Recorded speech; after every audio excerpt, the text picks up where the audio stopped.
To say that it is infuriating reading about all the government spending and the United States financing of external causes is an understatement.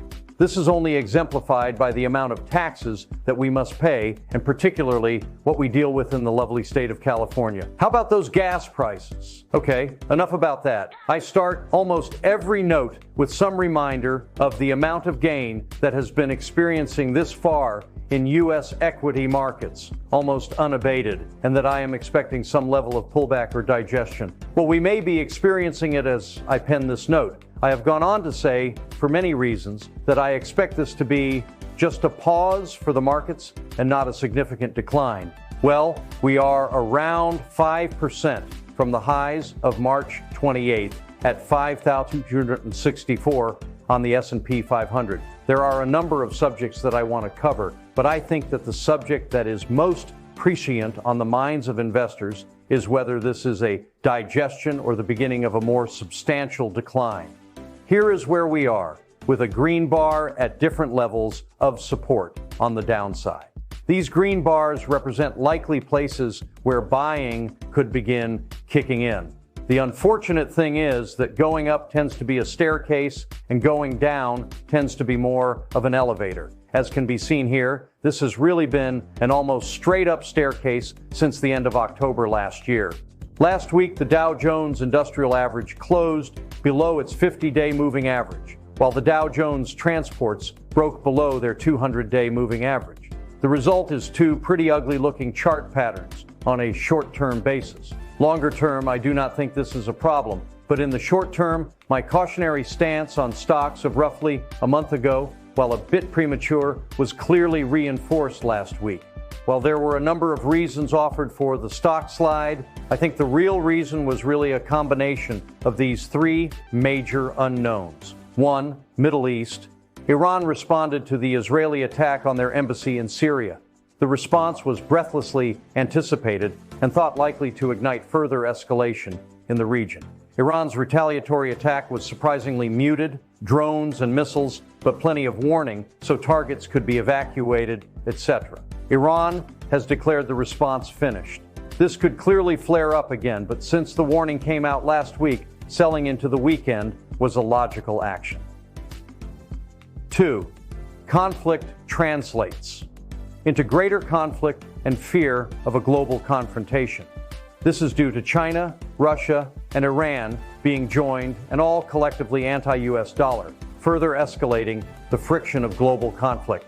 In looking at Google searches for World War III, there are more fear searches this last weekend than there were during the Russian invasion of the Ukraine. Here I show a graph of these Google searches going back to the death of the Iranian general in late 2019.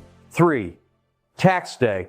Since Monday was April the 15th, hence today's title, taxpayers must pay taxes owed to avoid penalties, even though they can file extensions that can carry them all the way out to October.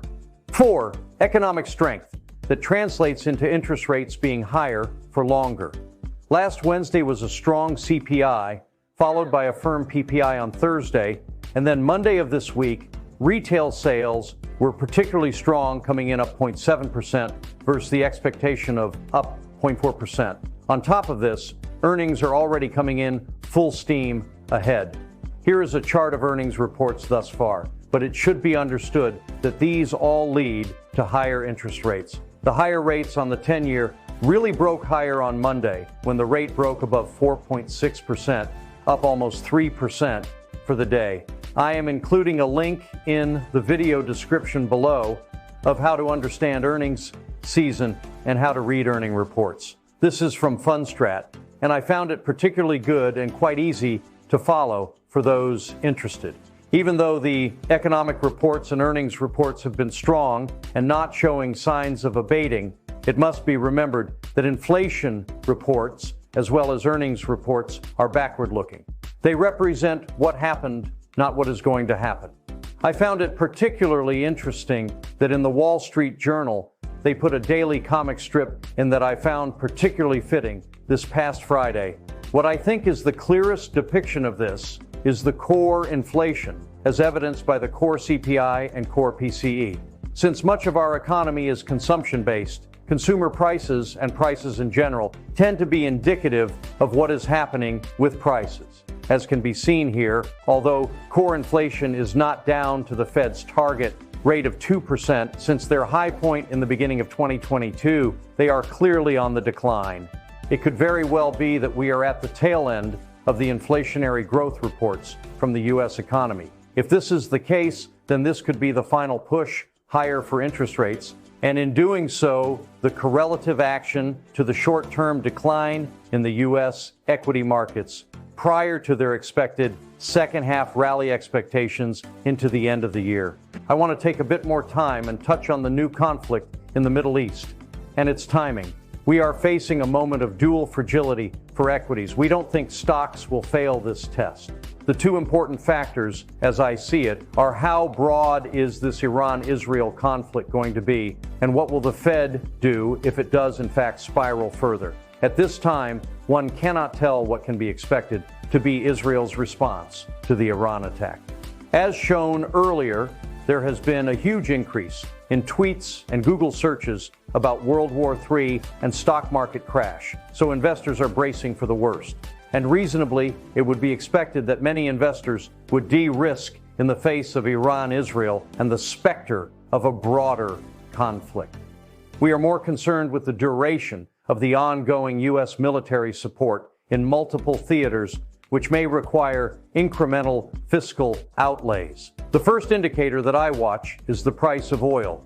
If the global markets truly think there is a conflict that is expanding, oil should rise to the $100 per barrel range. Instead, what we saw on Monday was a blow-off in both the price of oil and the price of gold. To give some color to how the markets have behaved after previous conflicts, Thomas Lee of Fundstrat put together a great table of charts showing major conflicts back to the Vietnam War back in 1964.